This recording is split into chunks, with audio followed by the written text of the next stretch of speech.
साथियों, आज कुछ अलग विषय पर सोचा है। पिछले बुधवार से कोलंबिया में भारी प्रदर्शन हो रहा है और सरकार द्वारा पूरी कोशिश की जा रही है इस आंदोलन को कुचल दिया जाए, बंद नहीं किया जाए, कुचल दिया जाए। आखिर आंदोलन शुरू क्यों हुआ? कोलंबिया सरकार ने टैक्स रिफॉर्म का एक ड्राफ्ट लाया जिसके हिसाब से अभी तक जितने लोग टैक्स पेई थे उनकी संख्या बढ़ाने की वकालत थी। यानी पहले जो तकरीबन 20,000 रुपये महीना कमाते थे उनका टैक्स लगता था, 15,000 रुपये महीना कमाने वालों पर टैक्स लगेगा। ये मैंने एक उदाहरण दिया है, वास्तविक नहीं है वहां के लिए।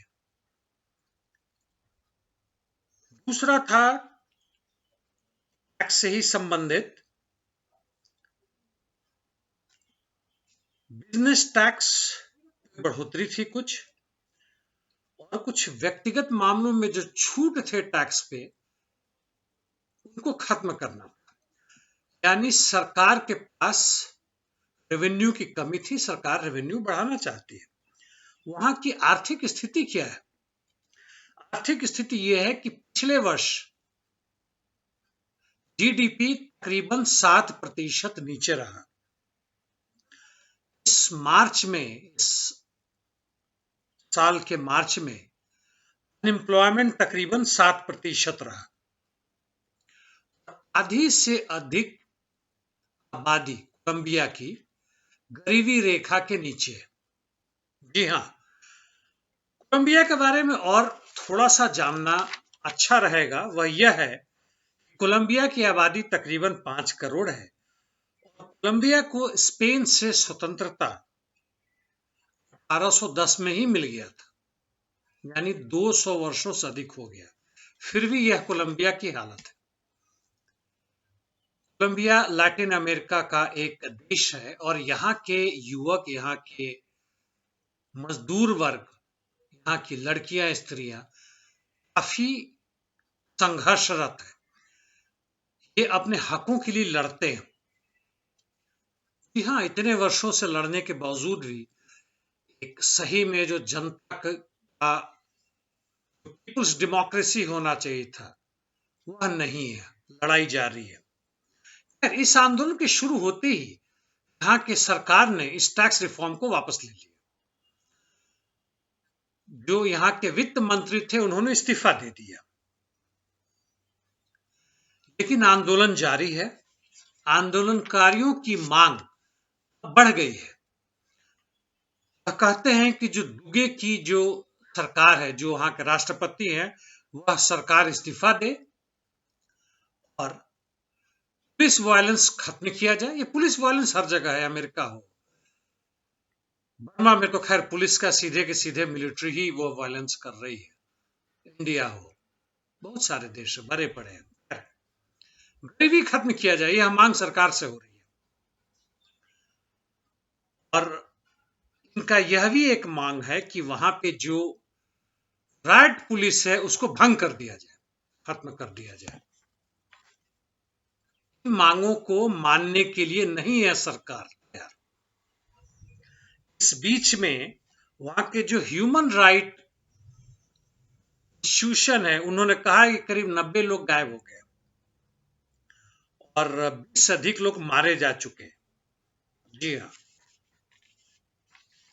आंदोलन काफी भारी संख्या में है, तकरीबन देश के हर कोने में फैल चुका है। एक चीज और, वहां की राजधानी बोगोटा सड़कें जो आती हैं अगल बगल से, वो बंद कर दिया गया, तकरीबन वैसे ही जैसे दिल्ली की सड़कों को यूपी या सटे हुए हरियाणा या बाकी जगहों से बंद कर दिया गया, ताकि वह किसान जो आंदोलन कर रहे हैं वह यहाँ के राजधानी में ना पहुंचे। यह गलती पाकिस्तान की सरकार ने की थी। आज से 3-4 महीना पहले जब वहां मजदूरों का आंदोलन हुआ था, उन्होंने सोचा छोटी मोटी आंदोलन है, क्या गड़बड़ है। हजारों नहीं लाखों की संख्या में मजदूर पहुंच गए और जो रेड एरिया यानी जो वीआईपी एरिया था लाहौर में, वहां घुस गए और वहां के अखबार, पत्रकार, मीडिया, जो वैसे जनता जो सरकार के पक्षधर हैं, शोर मचाना शुरू किया। यह वीआईपी के सिक्योरिटी में सेंध लगा दिया गया, पाकिस्तान बर्बाद हो जाएगा, पाकिस्तान लुट जाएगा। हालांकि वैसा कुछ होना नहीं था। उन्होंने, वहां के मजदूरों ने कुछ नहीं किया। यहाँ के भी कुछ किसान दिल्ली के लाल किला एरिया तक पहुंच चुके थे, वापस हो गए। यहाँ के जो पत्रकार हैं, जो गोदी मीडिया, काफी शोर शराबा उन्होंने किया, हंगामा मचाया। मचाना ही है, वह तो चूंकि इस पूंजीवाद के वो आधार हैं, पूंजीवाद के लाडले हैं। और ये ना शोर मचाएंगे तो कौन मचाएगा। खैर चलिए, हम कोलंबिया पर वापस आते हैं। इनको दबाने के लिए तकरीबन 50,000 से अधिक सैनिक, अर्धसैनिक, आर्म्ड पुलिस लगे हुए हैं। और आइए कुछ वो देखते हैं कि बाकी इंस्टीट्यूशंस कैसे सुए बहाते हैं ऐसे तरफ। यूएनओ ने कहा है, कुछ दिन पहले यही बात इन्होंने, जब म्यांमार यानी बर्मा में जब सैनिक कार्रवाई हुई थी आंदोलनकारियों के खिलाफ, तो कहा था, उन्होंने कहा था प्रोफाउंड शॉक इन्हें हुआ, जबरदस्त इन्हें धक्का लगा। ये यूएनओ के कौन से लोग हैं जो ऐसे खबर होते हैं इनको जबरदस्त शॉक लगता है, फिर भी जीवित रहते हैं, बचे रहते हैं, उतना ही वेतन उठाते, वैसे ही आराम की जिंदगी करते हैं। शाम में वही जो आप एक एक शराब का बोतल जो लाखों रुपए में होता है उसका ये सेवन करते हैं, मांस, मदिरा वगैरह सब कुछ करते हैं, बड़ी मस्ती में रहते हैं। तो खैर जो भी है, ये जिंदा रहते हैं, इनको शॉक प्रोफाउंड हुआ। यूनाइटेड स्टेट्स ने कहा है कि आप बहुत जबरदस्त ध्यान रखें, अटमोस्ट कंस्ट्रेंट करें, जितना जरूरत है उतना ही शक्ति का इस्तेमाल करें। यानी 5 लोगों को मारना है तो 5 ही को मारिए, आपने 20 को कैसे मार दिया जनाब, सोच समझ के मारिए। जी हाँ, ये हर जगह, दुनिया में हर जगह कहा जाता है। एमनेस्टी इंटरनेशनल में कहा, ने भी कहा कि जो रिप्रेशन हो रहा है उसको बंद करें। जैसे म्यांमार के मिलिट्री अधिकारियों ने कहा, या जैसे भारत में जब किसानों का आंदोलन चल रहा था और कुछ विदेशी सेलिब्रिटीज ने जो आवाज उठाए थे, तो यहाँ के बड़े बड़े लीडरानों ने कहा था, बड़े बड़े सेलिब्रिटीज ने कहा था कि अंदरूनी मामला है, हस्तक्षेप ना करें। वैसे वहां के राष्ट्रपति ने कहा है कि यह जो है बड़े ही सुनियोजित ढंग से विरोधियों द्वारा किया हुआ वायलेंस है, हम उसको दबा के रहेंगे। हर जगह की वही कहानी है। खैर, इनकी मांग जो भी हो साथियों, जो कोलंबिया के छात्र, युवक, मजदूर, और इनकी मांगे बढ़ी हुई है।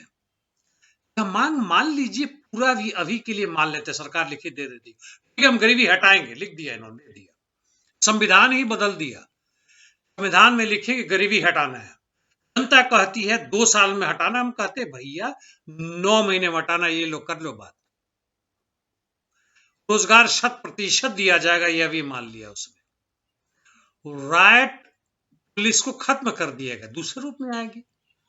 6 महीने बाद, साल महीना बाद कहा जाएगा विपक्षियों ने अड़ंगा लगा दिया, जनता नहीं तैयार है, ऐसे नहीं मिले, गड़बड़ हो गया, इसलिए सरकार असफल रही है। यह सरकार इस्तीफा देती है, दूसरी सरकार आएगी और वह सिलसिला जारी रहेगा। इन विरोधियों से, इनके जो नेता हैं उनमें से किसी ने भी यह नहीं कहा यह पूंजीवाद के कारण हो रहा और इसको हटाकर, पूंजी की सत्ता को हटाकर मजदूर वर्ग की सत्ता स्थापित की जाए, या किसी ने मांग नहीं की। होगा तो बहुत छोटे रूप में होगा, जहां तक होगा, जैसे भारत में भी होता है, म्यांमार में भी हुआ, अमेरिका में भी जब ब्लैक लाइव मैटर्स का बहुत बड़ा प्रदर्शन हुआ था और कई दिनों तक चला था, वहां भी कुछ लोगों ने कहा था, डिफंड पुलिस का नारा आया था, लेकिन पूंजी की सत्ता को हटाने के लेकर मांग नहीं हुआ। जरा सोचे साथियों, मांग करेंगे तो किसे करेंगे? पूंजीपतियों से? जी नहीं, पूंजी की सत्ता को हटाकर मेहनतकश आवाम की सत्ता कायम करना मांग नहीं होता है, यह जबरदस्ती करना होगा, और उसी को हम क्रांति कहते हैं। धन्यवाद साथियों।